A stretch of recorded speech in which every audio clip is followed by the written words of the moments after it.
New data showing how common and how devastating cyber attacks are becoming across the country. According to a new report from IBM, the global average cost of a data breach is $4.8 million this year. That's a 10% increase from last year. And according to Forbes, 2023 saw a 72% increase in data breaches since 2021. The rise comes as Columbus is dealing with its own cyber attack, of course, that leaked hundreds of thousands of people's information to the dark web. 10 TV was first to tell you about the attack 1 month ago yesterday. 10 TV's Terry Jabor looks at the timeline and where that investigation stands now.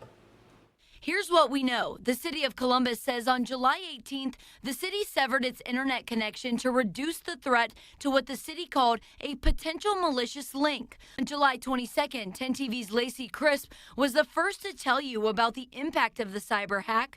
Less than 10 days later, 10 TV learned the bank accounts for at least 2 Columbus police officers had been hacked.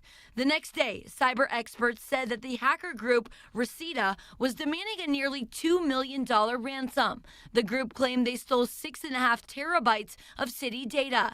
The next day, the city offered free credit monitoring to all city employees.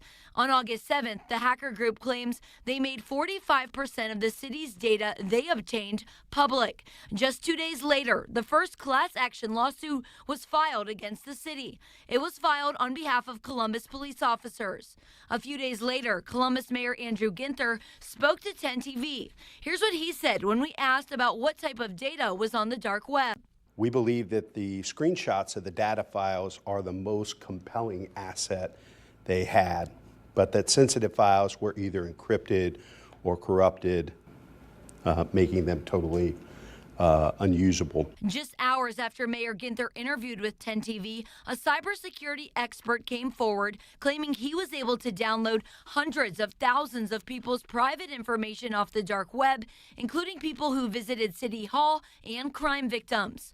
2 days later, 10 TV asked Mayor Ginther if he lied and asked about transparency. I shared the best information that I had at the time based on reports and confirmation from cybersecurity experts. 1 day later, the city expands free credit monitoring to all Columbus residents and anyone who believes they could be impacted. The next day, Saturday, almost 1 month after the cyber attack, the mayor admits citizens' information was exposed in the data leak. We believe that it is safe to assume that other information, personal identifiable information, will be out there. 2 days later, a cybersecurity expert finds even more people's information on the dark web. And on August 20th, a second class action lawsuit was filed against the city, this time on behalf of all Columbus firefighters and police officers. That was 10 TV's Terry Jabor with that look back. And today we are learning more than 7,400 people have now signed up for that free credit monitoring through the city. To sign up for that credit monitoring, text the word hack to that number on your screen.